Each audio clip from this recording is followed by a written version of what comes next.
Morning all. Thank you all so much for the kind messages yesterday for my 10-year celebration for one.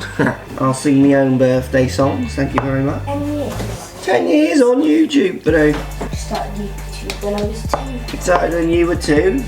Paula wasn't born and Milo probably was September 10, so he was like just born. That's also what's funny. I was working 2 jobs with 2 little kids.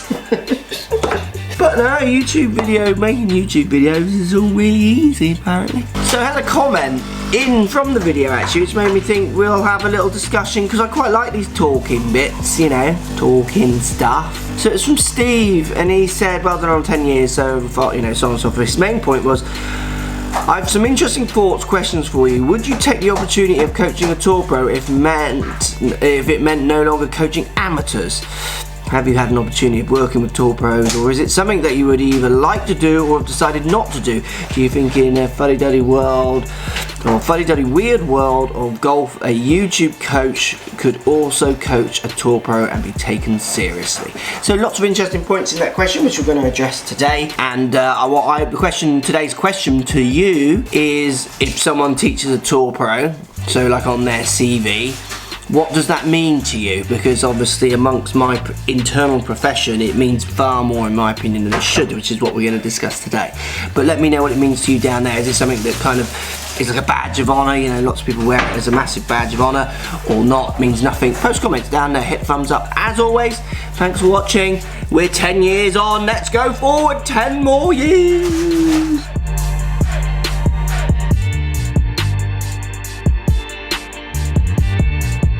Right, school run. Are you ready? Yes.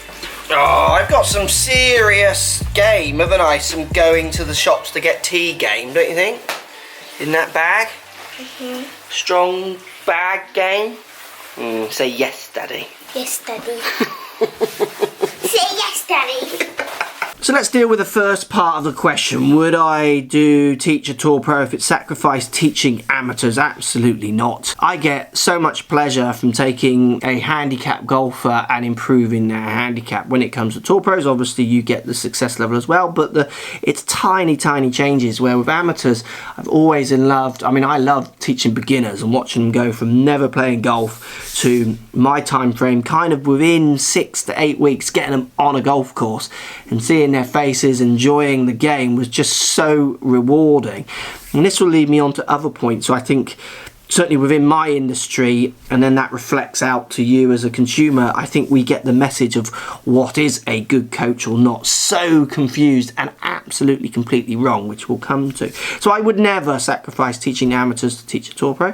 If the chance of teaching a tour pro came up, it's not something I would turn down, but it's certainly nothing I've ever really sorted out or as being one of my kind of career goals, because as we'll talk about as the day goes on, when it comes to tour pro coaches, and there's always exceptions to the rule, but you'll be amazed what the main kind of criteria is. It's a shocking one when you think how highly we rate tour pro coaches, when actually the criteria is quite a laughable one. But we'll talk about that as we go. But absolutely no, I would never sacrifice teaching amateurs for a tour pro, because I just love teaching amateurs. They're just fun watching them change, and you can make such massive changes with an amateurs, like, you know, just instant massive changes, which are just so rewarding to see and for the golfer.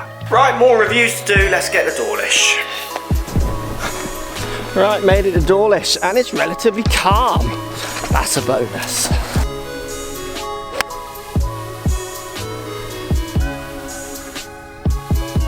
So look, this isn't a video about tour pro coaches or putting them down, because I've got as much respect for a tour pro coach as any other coach. I think that's more the point. I don't have any more respect for them, because often being a tour pro coach can mean something as simple as situation, geography. It's like where you are in the world.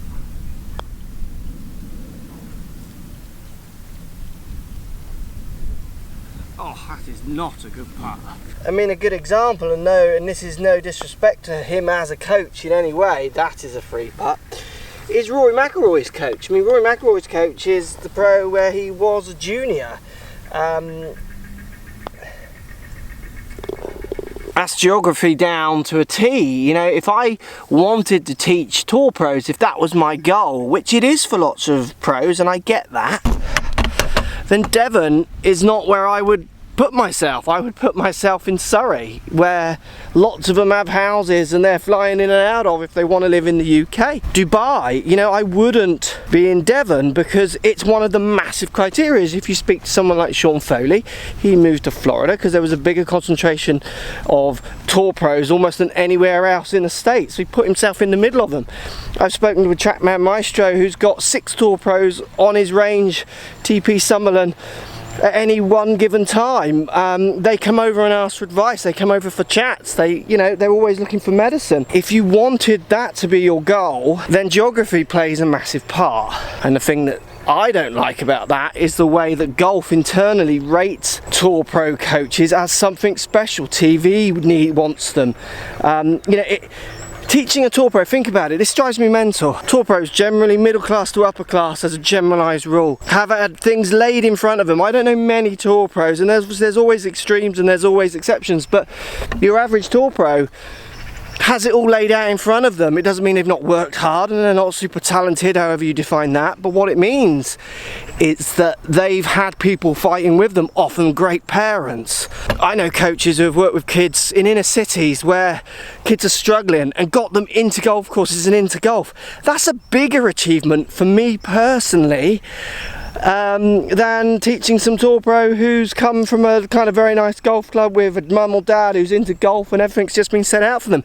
Yet the industry, media in particular, magazines, TV, celebrate tour pro coaches. It actually makes me sick. It's like one of my biggest hates within my profession.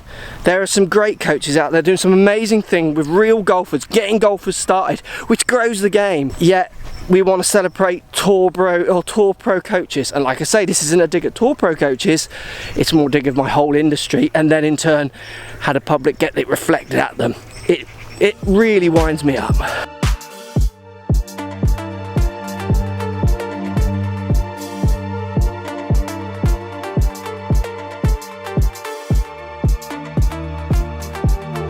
Whoa, I was busy, lots of good reviews done, time to get back for school pickup.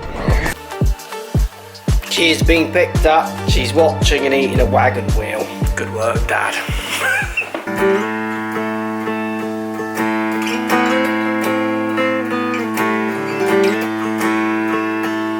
Right, I better go and make tea. So I think for me, if the opportunity came to teach a tour pro, I certainly would help them if they wanted help. Like, I kind of don't feel like I would turn anyone down from wanting help, amateur or pro. I certainly wouldn't be able to commit the time they probably would want, so it wouldn't work. But I think the main conversation, which I'm trying to have today, which no one seems to want to have, is the fact that teaching a tour pro seems to put you in this higher bracket of respect amongst the industry, and that's, as I think I've shown today, is just not how I feel at all. So let me know what you think. Post comments down below. Again, it's the same question about tour pro coaches. The question of the day from this morning, is it something that really means something to you or not? I think for lots of people it does, but why? Like, why is that more important than starting a beginner? I mean, for me, certainly with the way the game is at the minute, starting a beginner's really important, isn't it? Let me know what you think. As always, post comments down below. Thumbs up the video if you're loving the daily vlogs. See you tomorrow.